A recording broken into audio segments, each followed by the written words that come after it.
Hi, Roy here, and welcome again to another edition of The Right Has Left. I am your host, Roy Garden, and on these podcasts, as we do with each and every one of them, we talk about the Trump administration, the Republican Party, and just some of the breaking news that's going on. So having said that, let's go ahead and, get into it so we can kind of figure out what we need to talk about on this show.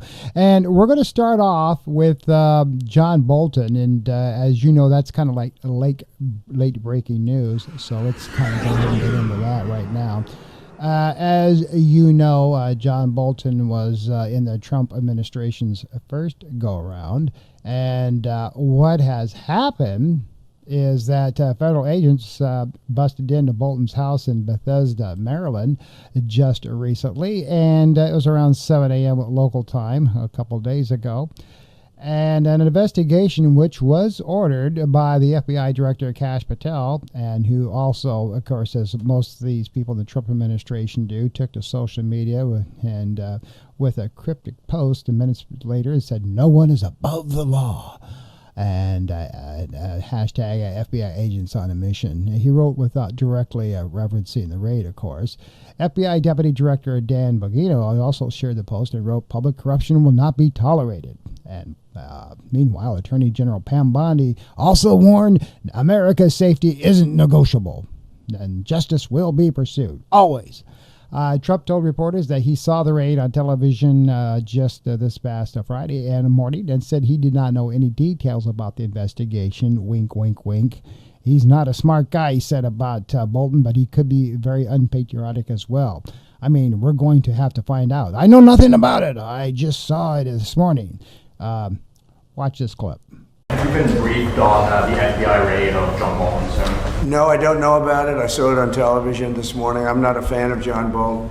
He's a real sort of a lowlife. He could be a very unpatriotic guy. I mean, we're going to find out. I know nothing about it. I just saw it this morning. They did a raid. Do you expect the DOJ to brief you on this? Yeah, they'll brief me. Probably today sometime.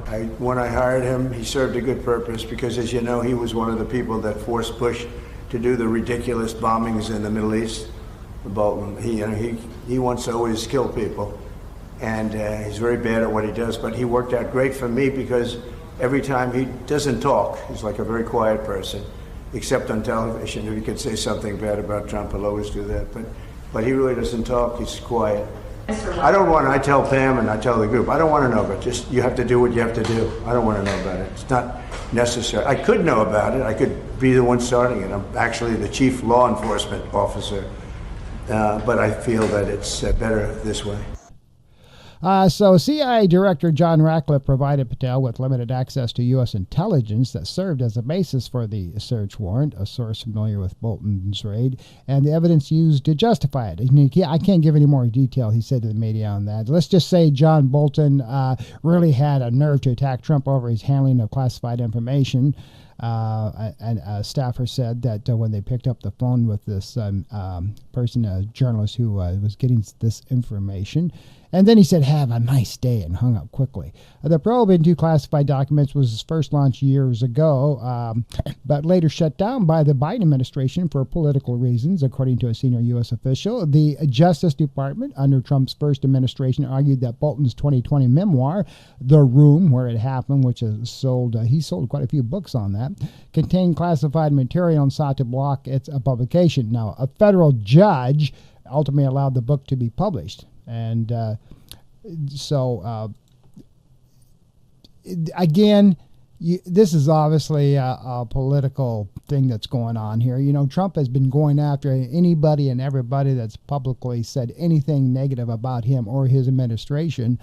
And he is, that's what he's got Pam Bondi for, which is kind of funny. If you noticed in that clip that I just showed, Trump said that he was the top law enforcement officer. And if you go to, the Attorney General's website, they, in fact, are the top, law enforcement officer. In this particular case, Pam Bondi, not Donald Trump.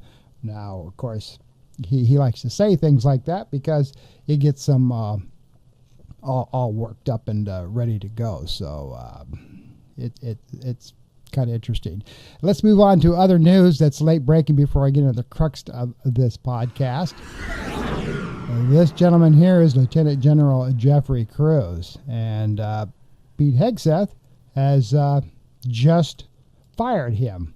And why he did that, again, another person that has gone against what Donald Trump has said.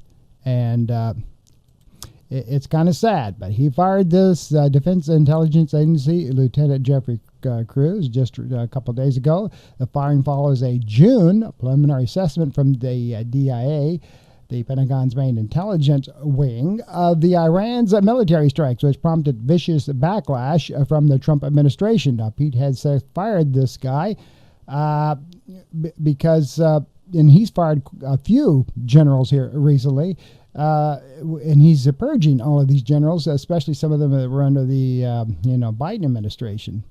And it's kind of sad why he's doing this, but here's the bottom line: why Cruz got canned. It's because during one of the recent press conferences, when Trump said that, when they did the bunker busting missile attack against the Iranian uranium deposits, and Trump said that it was a total obliteration of the site. The whole site was totally destroyed. You remember that? And, of course, this guy's a military expert, General Cruz, and he said it did do a lot of extensive damage, but they probably can rebuild the site within 6 to 8 months. He's being honest, and he's looking at actual photographs and intelligence. But as you know, Trump said it was total devastation, annihilation. So, as you know, in the Trump administration, you do not, under any circumstances, say anything that is negative to the president. In other words, if the president lies, you lie. Well, this general wasn't going to do that. So what does Pete Hegseth do? He fires him because, he's loyal to Donald Trump. And if Donald Trump wants to lie and, extend the truth out a little bit, that's his privilege. And if he does, by God, you better do it too, or you're not going to have a job. So there you go. So that's what happened. So it's just, just the nature of how things, happen. Let's move on. All right. During their second meeting in the Oval Office this year, President Donald Trump said the U.S. would be willing to support European efforts to police and do any deal that they can with the Ukraine leader, Vladimir Zelensky, and he expressed his gratitude, and he, of course, wore, as you can see, better clothing this time around. So, they had this meeting. And Vice President J.D. Vance did keep his mouth shut as Trump hosted Zelensky and top European leaders to energize months of stalled U.S.-led efforts to halt Russia's 3.5-year-old war. The tone and style of the sit-down was different from when Ukraine's president was there before, where they actually hounded him and, shut him down on anything and everything he said. Following the talks, Trump said he would work to arrange a meeting between Zelensky and Russian President Vladimir Putin. And sadly, as you're well aware of, that meeting did not go anywhere after it was done. There was a lot of pomp and circumstance, and a lot of positive things were said, and most of the European leaders simply wanted peace talks, and they wanted ceasefire before they did anything else. And, of course, it was also said that Ukraine would not be allowed to join NATO, although the European leaders want Ukraine to join, NATO. And but they did have all the support for security guarantees for Ukraine. The United States would not put boots on the ground, but they would offer other type of military support for Ukraine. Now, and that, of course, pleased Zelensky, who said the U.S. was offering such a strong signal and was ready for security guarantees. Now, what has happened here, of course, since all of this has taken place, is the fact of the matter is that Trump has now backed off of seeing any trilateral meeting with Zelensky and Putin, first and foremost, and then himself. That's the trilateral meeting if the three of them get involved. He's backed off on that. Why? Is because Putin has continued to start bombing Ukraine again. As you know, Putin is playing Trump. And for some reason, Trump cannot figure that out. As much as he tries to wine and dine Putin, Putin loves it. I mean, he will take the spotlight each and every time. He will get out there like he rode in the beast and waved at the crowd and everything's fine and dandy. And then Trump puts on this thing with the European leaders, which is great. You know, it was a positive step. I always offer transparency when Trump does things right, and he did do things right there. But again, he's backing off because Putin is just filling him full of BS, you know, as he's playing him. And why Trump can't figure this out is beyond me. But there is not going to be any trilateral meeting or even a bilateral meeting with Putin and Zelensky anytime soon. I mean, as much as Trump would like to do that, he, you know, as you know, during the meeting, he made a phone call, stopped everything, and told Putin what was going on, which I don't think was a smart move, you know, what they're talking about. But, you know, he went ahead and did it anyway, and then called them all back into the Oval Office and, oh my God, you know, Putin's going along with this. He thinks it's going to be great, you know, and then things fall apart. The bottom line of all this, folks, as you well know, is Trump wants the Nobel Peace Prize. He wants it so bad that he can taste it, because Barack Obama won one, and now he wants one. And of course, they're not going to give him one until, you know, there's actually something to give him a prize for. And he's trying so hard to, you know, do something to get this going, but it's just not happening. So, you know, it was great that they had these peace talks. It was great that the European leaders came together, and of course they want peace first and before anything, or at least a ceasefire, which is not happening. Trump has tried to do a ceasefire, and then it's not going to happen. And he called Putin in the middle of the frickin' thing and said, "Hey, you know, let's do that. Let's get this put together." But didn't happen. Moving on, President Donald Trump also, as perhaps maybe you know or not know, is declared another national emergency. And this was done because of the tariffs that Canada is putting on some of the northern states that get their electricity from Canada because of the tariffs. So he declared this national emergency because of Ontario's imposition of a 25% surcharge on electricity exports and further threat to cut off exports entirely. The emergency declaration will allow the United States to alleviate the abusive threat from losing electricity imports from Canada, Trump wrote in a post on social media. Donald Trump said in a response to the surcharge he would double existing tariffs on Canada and Canadian steel and aluminum, and warned Canada that it would pay a high cost if Ontario cuts off the flow of electricity to the United States. And he goes on to say, "Can you imagine cutting off the flow of electricity that so affects the life of innocent people as a bargaining chip and a threat?" Trump wrote. "They will pay a financial price for this so big that if it will be read about in history books for many years to come." Ontario put a 25% fee, as I just stated, on its electricity exports to New York, Michigan, and Minnesota in response to Trump's tariffs on Canada. Ontario's Premier, Doug Ford, said he was applying maximum pressure on the United States over its tariff war and threatened to cut off exports entirely if Trump keeps increasing tariffs.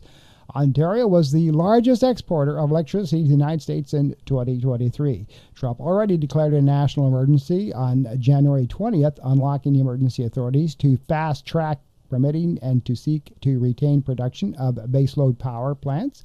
Trump has yet to offer more details on the electricity emergency, but the U.S. Department of Energy, DOE, can issue emergency orders that would allow power plants to run at maximum capacity or waive some environmental regulations in instances like this.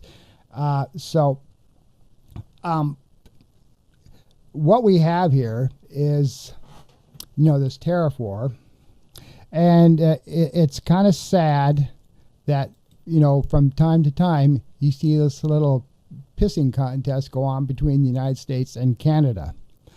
Now, it's not really funny, but here's what you got to understand how this all started. Donald Trump started this tariff war with Canada, as you all know. For decades, we've had absolutely no problem with our friends from the north. Never. And then he starts this tariff import war with the Canadians. And what do you expect Canada to do? Just sit there and take it and say, okay, charge us tariffs. We don't care. They're going to fight back. He bullies these people. Remember, he wants Canada to be our 51st state, and he wants to take Newfoundland and all these other countries. And so, the United States has nobody to blame but themselves for this. They really don't, and so Canada is just doing what they should do. They're going to tariff back. You're going to put tariffs on them. We're going to give you tariffs back. And then he says, you can't do that. Well, why not? You're doing it to us. I really don't blame the Canadians. I really don't. I don't know what you expect them to do, but they got to do something. Moving on with other news, Texas Republicans have approved Trump-backed new congressional maps for a lengthy fight Texas Republicans did on Wednesday. They will take up a new state congressional map. All of this passed. Remember, they locked up the one Democratic lady that wouldn't sign anything, and they just locked her in the chambers. No restroom privileges or anything, like a bunch of little babies. And of course, it's designed to flip 5 Democratic-held U.S. House seats in next year's midterm elections. After dozens of Democratic lawmakers ended a 2-week walkout that had temporarily blocked its passage, Republican state legislatures have undertaken a rare mid-decade redistricting at the behest of President Donald Trump. He's the one that told Texas to do this. And as you know, all these Republicans, when he says jump, they all say how high. And, like here in Florida, all the Republican House representatives and our senators, they come back here and saying how hard they're working for the citizens of Florida and that this is going to happen and that's going to happen. But when they get back into those chambers in Washington, D.C., it's, we'll do whatever you want, Donald. The hell with the citizens. We're going to do whatever you say to do. Now, Trump, of course, he's seeking to improve his party's odds of preserving its narrow U.S. House of Representatives majority despite political headwinds. The gambit has triggered a national redistricting war, of course, with governors of both parties threatening to initiate similar efforts in other states.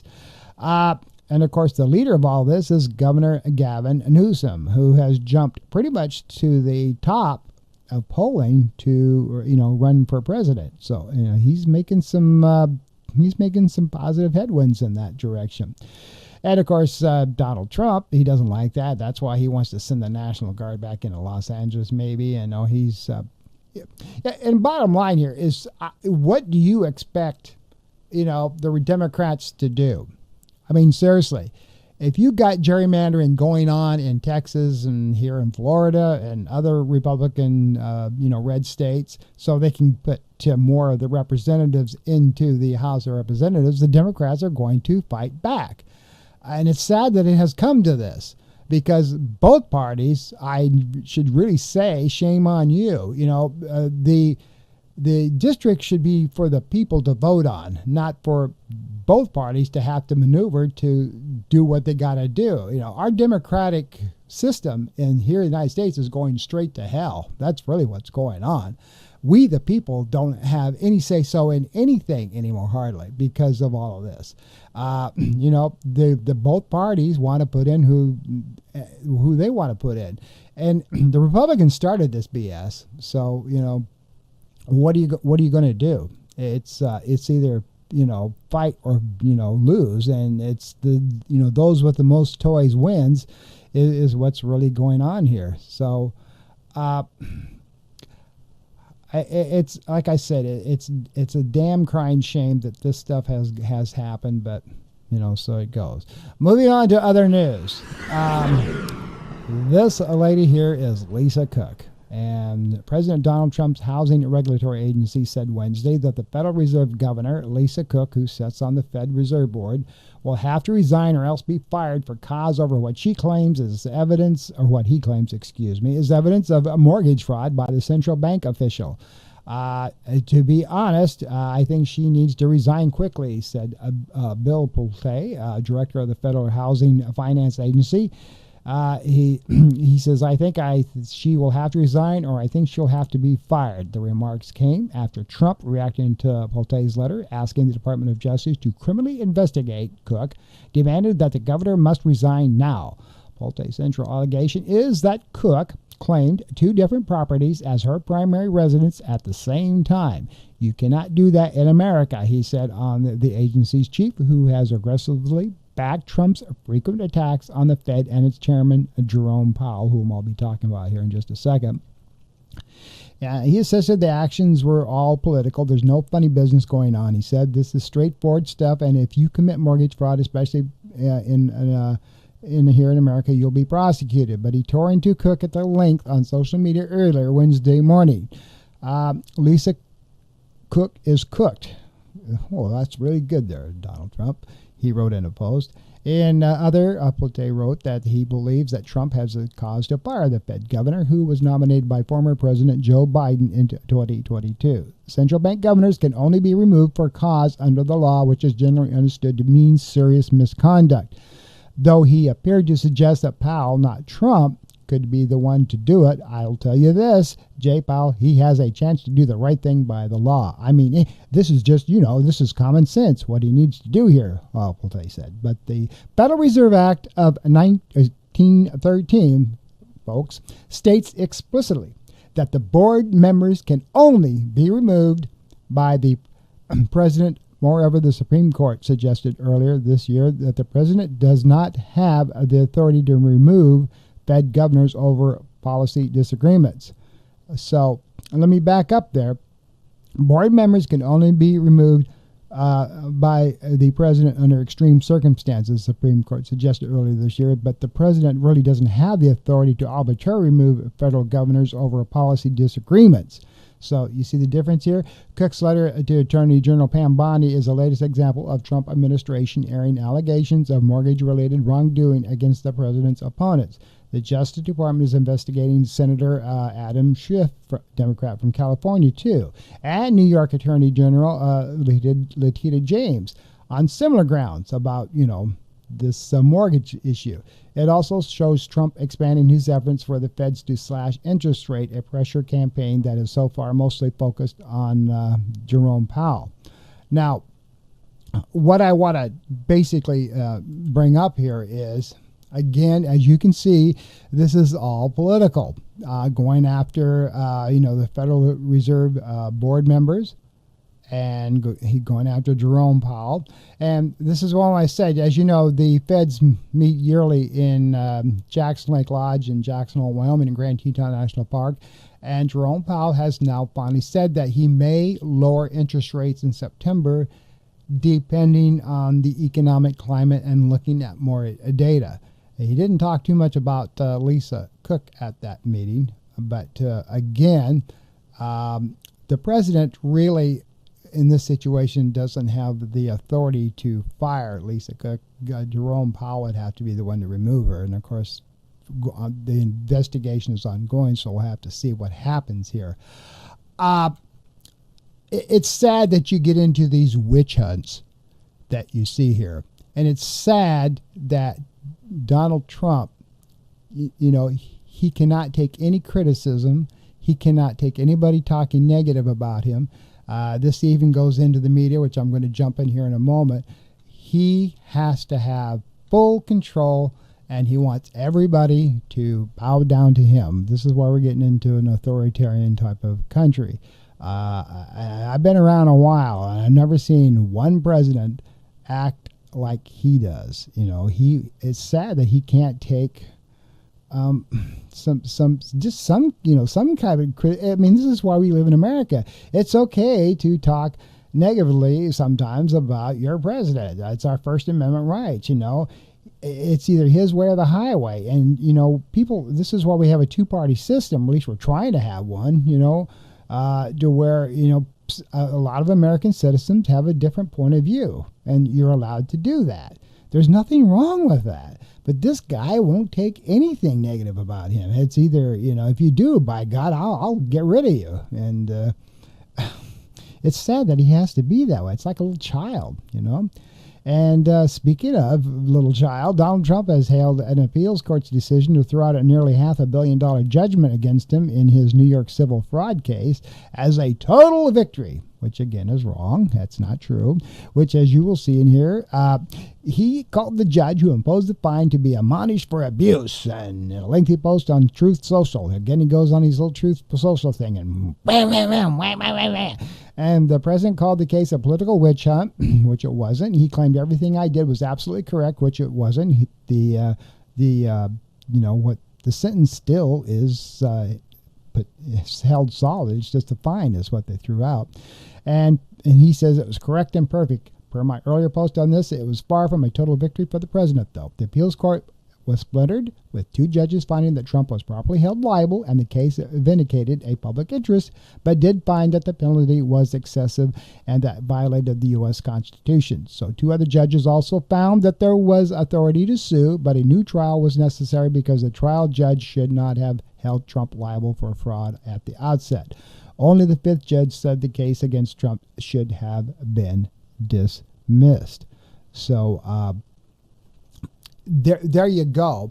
Like I said, the fine, which I thought was was excessive. So now he doesn't have to pay anything, but the case in itself is still intact. So he still has the charges against him intact, but the fine was thrown out. So I think you can see how where this is kind of gone. So there you go. Now, moving on, as you're all well aware of, the National Guard has been deployed to Washington, D.C., and 3 Republican-held states said Saturday that they're deploying more guards, hundreds of more National Guard, to support Donald Trump's administration effort for overhauling policing in Washington, D.C., through that federal crackdown on crime and homelessness. Now, West Virginia said it was deploying 300 to 400 Guard troops. Tennessee has sent troops up there, while South Carolina pledged 200, and Ohio says it will send another 150 in the coming days, marking a significant escalation of what's going on there in Washington, D.C. So it's just crazy, but there you go. They're sending more troops. Now, what is interesting here, Pete Hegseth has just announced, just yesterday now, that all of these National Guard troops who are supposed to be there in support capacity only can now start carrying their firearms. And some of these National Guard troops that are coming up from these southern states are also military police capacity, so they will also be armed. So you folks in Washington, D.C. need to make sure that your P's and Q's are good and that you don't say anything that's going to agitate these guardsmen and guardswomen, because they will now be armed. So things might be changing there. Now, police officers have set up a roadside checkpoint on 14th Street Northwest on this past Wednesday in Washington, D.C. President Trump deployed federal officers in the National Guard in order to keep peace in the D.C. He's now also suing the mayor of Washington, D.C. because he said that she inflated the numbers on how crime was down. That was down, 23% or something like that. He said that's all BS. He said crime is actually running rapid and there's criminals all over the place, and we've been arresting them because you won't. And of course, he's been removing the homelesses. He's been tearing down the homeless camps there. They bulldoze those over and ship those homeless people to who knows where. And they did return the Metropolitan Police Department back to the chief of police. That was one thing that they did. So this thing is getting crazy, because now he wants to do what he's doing here, and he wants to move it all on over to other places like Chicago, maybe back to Los Angeles. And you've got all these guards, National Guard people coming up from these states. And ladies and gentlemen, it's getting scary. You never thought you would see the National Guard armed, especially in the United States of America, in our cities, saying that crime is running rapid and that we need these guard people here. So again, authoritarian type of situations with this present administration sending the National Guard to our nation's city, walking around now with rifles and ammunition. You know, you're going to see them at airports and stuff. What does this look like to you, ladies and gentlemen? Does it look like, you know, some of these things that you see in some of these third world countries, some of these communist countries, where you see not just police officers, but people in, you know, military uniforms carrying, you know, automatic rifles and pistols and just staring you down like, why are you here and what are you doing here? It's scary. I mean, they think that's going to make our country safe. It's going to make people want to stay in their homes and not even go out and do anything because they're scared to death they're going to get shot. You know, that's what it's all about. Moving on. So Trump also has doubled down on baseless claims that mail ballots are corrupt. In his press conference with Ukrainian President Zelensky just recently, you saw the clip, the news images earlier. So Donald Trump has spent a chunk of time when he's supposed to be answering questions about what he's going to do and not do with this trying to get a ceasefire, answering questions about his earlier threats to end mail-in voting and the use of voting machines. He said today that we're going to start with an executive order. He loves those executive orders, as you're well aware of. That's being written right now by the best lawyers in the country to end mail-in ballots because they're corrupt. Everything's corrupt if it doesn't favor him. If it does favor him, it's wonderful. The best thing that's ever happened. If it's anything that where he's not getting the most votes or his Republican Party's not getting the most votes, it's corrupt. So it was a winding detour where he's repeated a conspiracy that the Democrats prefer mail-in voting because it was the only way they could get elected, which is not true, and to promote what he described as transgender for everybody. See, right there you can tell he's biased. He doesn't like the LGBTQ community. He doesn't like people who are handicapped. He doesn't like the elderly. He only wants white privileged, hardworking corporate people who have billions of dollars. Those are the only people that are important. Everybody else can go to hell. That's basically what they think. You know, for open borders and crimes, which he says is a new thing that Democrats love. The president's remarks included a number of false claims, namely that the U.S. is just about the only country in the world that uses mail-in ballots. That's not true. Dozens of Western Democrats use mail-in votings, including Canada, the UK, and Germany. They use mail-in ballots, but he doesn't do his research. Most European countries offer some of the mail voting, and over 100 countries let their citizens vote by mail when living abroad, according to data which is from International IDEA. Look it up, folks. It's, you know, as they say, Google it. So, you know, the president has in the past voted by mail himself. How have you? Trump also said that voting machines are inefficient and costly, adding that paper ballots allow for results to be released the same night. Election officials and experts routinely say this is inaccurate. Now, Stephen Richer, is the former recorder of Maricopa County in Arizona, debunked a number of the president's falsehoods about voting machines as highly accurate. They are highly accurate, in other words, and they're fast and they're inexpensive way to process voting. So, again, what's going on here is the president is scared to death about the midterms, and he's trying to do everything he can to make sure it favors Republicans. This is what it's all about. He wants to do everything he can to make sure the Republicans win, and whether it's legal or not, he's going to make sure that they win and stay in power. Because if he doesn't, Project 2025 will start falling apart. You know, the House of Representatives, and that's really about the only shot the Democrats have of regaining anything, is the House. They don't stand really a chance in hell of taking over the Senate, not at this point in time. But they stand a really good chance of regaining the control of the House. So, and that just scares him to death. He does not want to see that. So, you know, and speaking of media, another thing that's going on here is this lady, and her name is Nicole Wallace with MSNBC. She's quite popular, and Trump, right out of the blue, for no reason at all, started cutting her down. And as you know, and Trump just has recently said this, MSNBC, which is getting ready to change its name, and CNN, which are, two of the major news networks along with Fox News. He said that MSNBC is terrible news. That's why they're low rated and why nobody watches them. And CNN, they're terrible. They're low rated.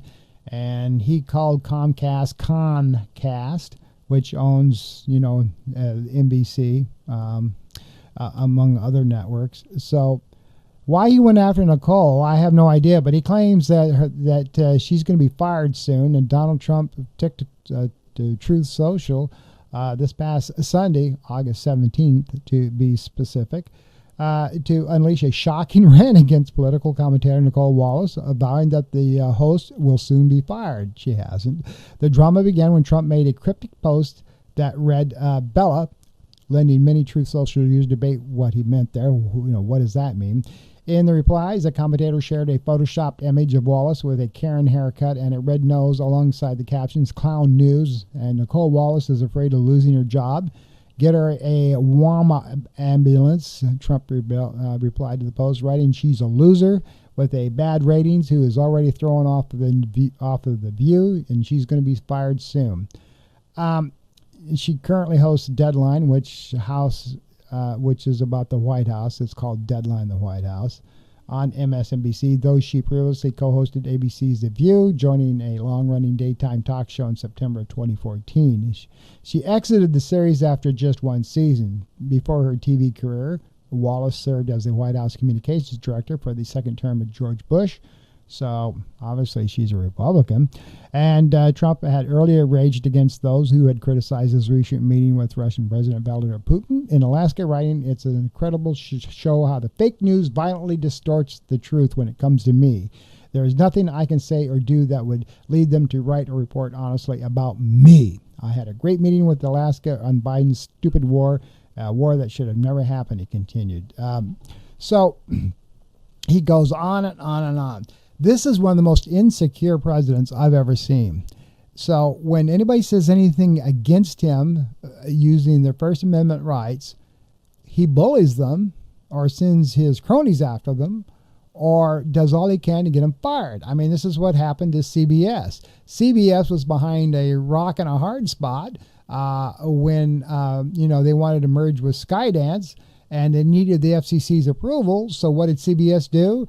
They, got rid of some people. They got rid of the late night talk show host, and they just bowed down to him. So, CBS, and I've been watching CBS Morning News lately. They have really toned down their stuff on Trump, and they talk about other little things, movies that are being made, and they're doing a lot of fluff stuff now. So, CBS has done what they said they're going to do. "Oh, we won't say anything bad about you, and just let this merger with Skydance go through, please." Which is Paramount. Paramount and Skydance merged for the film division, and of course they own CBS, the Columbia Broadcasting Systems. For all of those you over there know what that is, if you're over 55 or 60. So. It just goes on and on. He wants to control the media, and he wants to control the people of the United States. He wants to control government, and he wants to control Washington D.C. And so it goes on and on and on and on and on. And dear God, I don't know. Like I said, this is a new for me, and I've been on this planet for a while. So a judge on Thursday found that Elena Hava was unlawfully serving in the role of acting U.S. Attorney of New Jersey after President Donald Trump sidestepped typical processes to keep her in charge.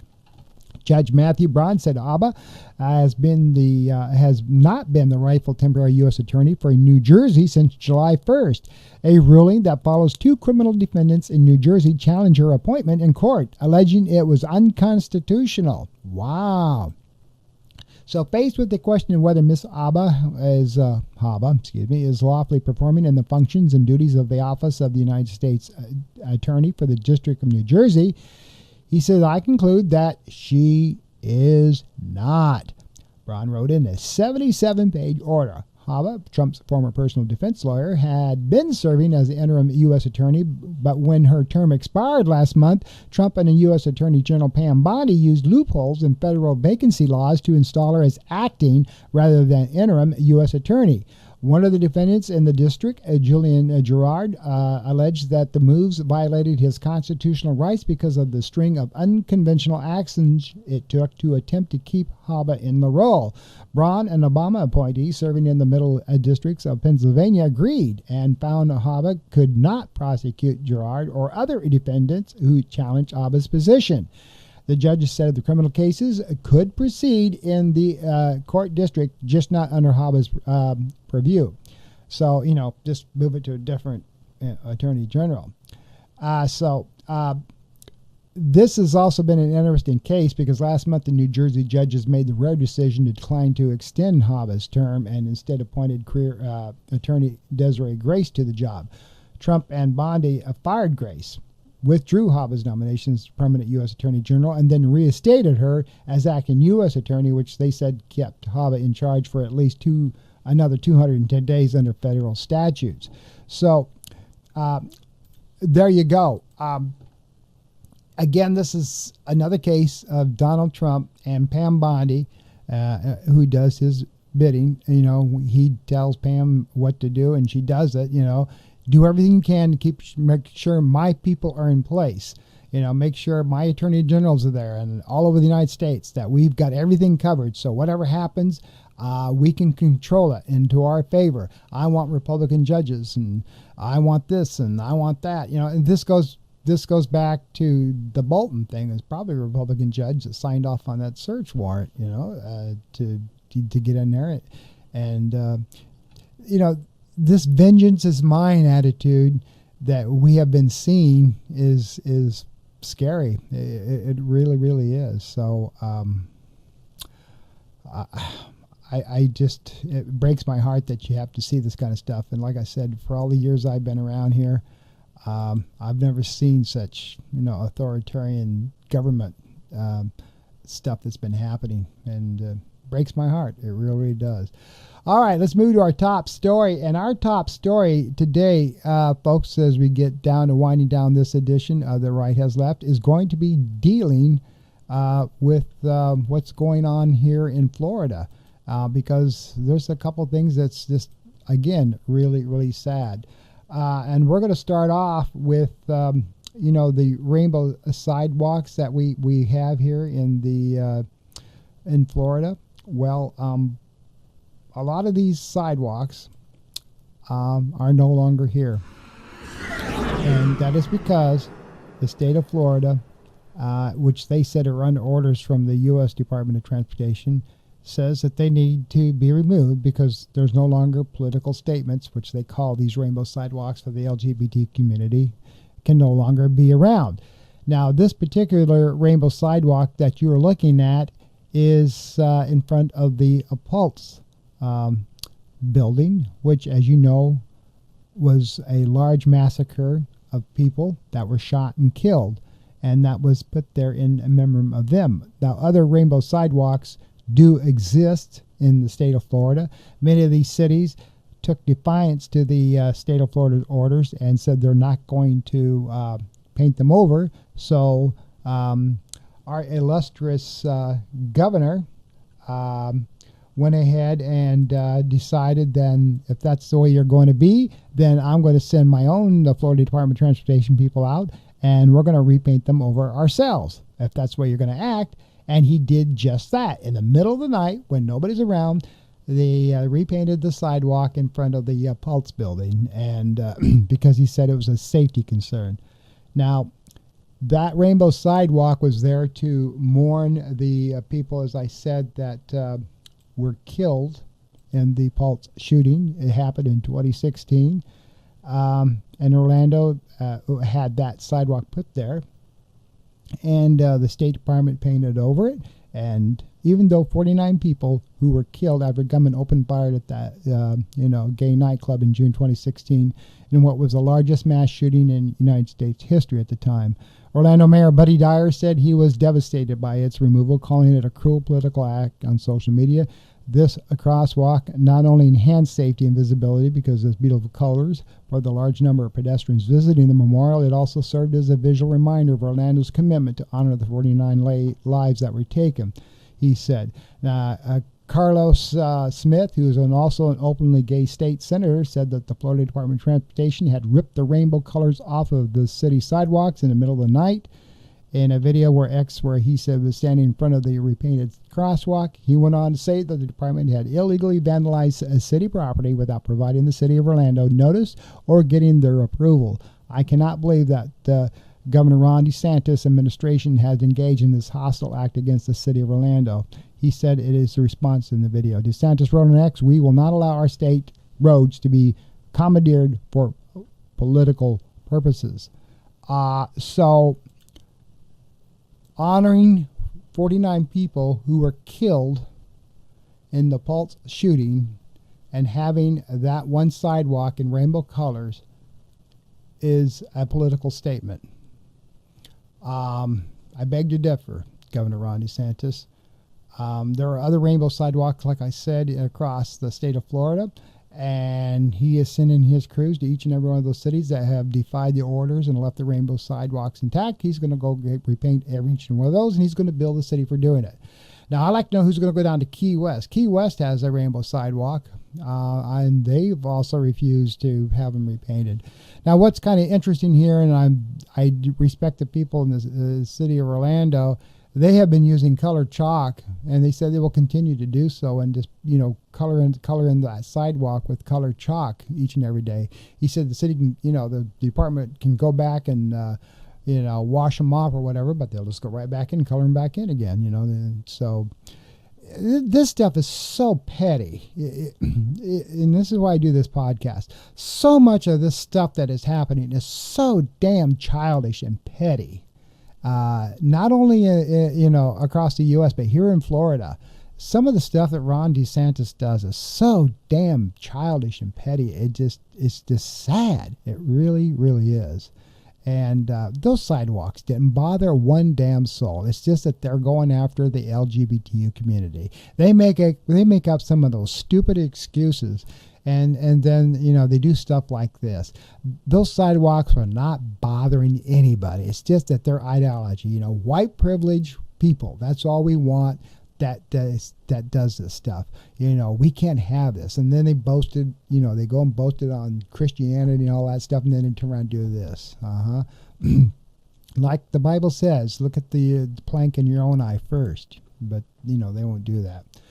Now, one thing that has happened that is kind of good that I'm pretty excited about is Alligator Alcatraz. Yeah, a federal judge has ordered the closure and dismantling of Alligator Alcatraz Immigration Detention Center in the Florida Everglades, halting further construction and new detainee emissions. I can't talk today. U.S. District Judge Kathleen Williams sided with environmental groups who sued out, alleging that the site violates environmental laws by failing to undergo necessary reviews and endangering wildlife. The ruling requires the removal of generators, sewage systems, and other equipment within 60 days, with Florida and the Trump administration, of course, they're going to appeal that. Like, we got to have that there. We got to have some place to where these thousands of detainees that we're rounding up that are U.S. citizens and committed no crimes. But, we got to get rid of them because they entered the country illegally maybe like 40 years ago. So, key aspects of the judge's order: halts operations, new detainees are prohibited from being brought into the facility, requires removal of the generators, gas, sewage, and other waste receptacles that must be removed from the site within 60 days. It orders dismantling, temporary fencing, and lighting already installed. That has to be removed. Sided with environmentalists, the judge agreed with environmental groups that the facility's construction in the Everglades violated environmental laws and failed to perform required reviews. What people tend to forget is the Florida Everglades is a protected area. It's federally protected. It's kind of like a national park. You can't go in and put all this crap in there. Now, they took this abandoned airstrip and did all this within days, because Ron DeSantis, who is a mini Trump, he likes to do and mimic everything the president does. He opened up another camp up just on the other side of Jacksonville towards Tallahassee. They opened up another camp there. And it is true. This camp was put together in the Florida Everglades in days. And another thing is you can't find out who really is running this. Is it the feds running this, or is it the state of Florida? Because FEMA, as you all know, about all the billions of dollars that was pulled from FEMA, well, FEMA, of course, provided all the trailers and stuff for the guards to live in, and they did most of the funding to have this done. And the state of Florida basically, runs it locally. So, but you can't get a clear answer on who does what. I think they did that on purpose.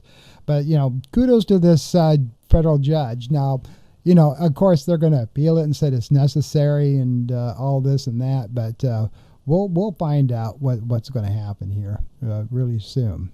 Now, as I wrap this up, this last story breaks my heart. And I want you to listen to what I'm going to talk about here really closely. Because I can guarantee you, and even in my own family, each and every one of you out there probably has some relative, some child that has some disabilities. So listen to this. The Florida Board of Education voted to sunset certificates of completion for students with disabilities who attended kindergarten through 12th grade in schools in the state of Florida. These certificates were awarded to students who could complete coursework needed for a diploma under a new Florida law, House Bill 1105, and the board's vote. Students with disabilities will no longer be able to get a certificate of completion at the end of their school career starting this year. Students with severe disabilities who can't earn a standard high school diploma will leave school without any formal recognition upon graduation.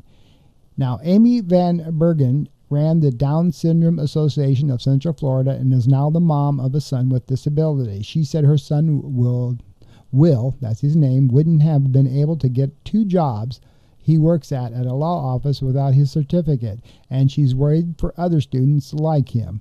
People with disabilities already have a higher rate of unemployment and a lower rate of job placement after school. Now, without a certificate of completion, securing employment could even be harder. Without that certificate, they are potentially going to lose eligibility to all sorts of opportunities after high school, whether that's even taking a college placement test or pursuing developmental or vocational programs, she stated. Even in Ohio, the dismantling of funding for disabled students is taking the forefront. Watch this clip. School board meeting, she was shocked to hear this comment from State Senator George Lang, who called into the meeting to discuss school funding. We know for a fact, and I'm going to make the numbers up. Don't hold me that these numbers are right. But we know for a fact that it costs more to teach a student with severe disabilities. I'm going to make a number up. Let's say that cost is $50,000 a year. It may be 20. I don't know. Compared to a student who is comes from a family with loving mom and a loving dad who put education at a high level, it costs a lot less to educate those students. It was the insinuation that parents who have children with special needs don't love their children as much as parents who have neurotypical, normally developing children. I took parent concerns to State Senator Lang, who responded in a statement. He said, quote, "Let me be clear that I did not say or intend to say that children with disabilities do not come from loving homes. With that said, we have to recognize that every child learns differently and brings unique circumstances to the classroom. As a result, the cost to educate each child will not be the same, but we have a responsibility to provide every student with an equally high-quality education. That's what I'm fighting for." So as you can see, these Republicans, again, because they're saying, well, it costs too much to educate these people with disabilities, people with Down syndrome and stuff. We got to use this money for people who can actually, get a high school diploma or go to college. That's what we got to focus our money on, and homeschooling. We want to focus on people who have middle upper incomes and have normal kids. That's what we got to do. That's where it's got to go. Well, it's too bad that these Down syndrome kids, aren't smarter than they are, but we don't have any money to, really take care of these people anymore. This is why I left the Republican Party. I was a Republican myself for 51 years. After I've seen the changes, especially in this, about 7 months after Trump was put into office, I went, what's going on here? And again, the dismantling of education and taking care of children with disabilities is all Project 2025 stuff. And as you saw with that clip there from that senator from Ohio, it's all about money. It's all about money, and they want to invest it in people who can actually learn something according to them. And it's a sad. Like I said, in my own family, I've got relatives who are somewhat slow. They have some development disabilities, and I'm sure each and every one of you out there has a child that is the same way. And if you are watching this and you live in Florida, God help us, because it's crap like this. It's just damn sad. It really is. Anyway, that's my podcast for today. This is Roy with Right Has Left podcast. I thank you for joining me, and stay tuned for next week's episode. Until then, you try to have a good week. Take care.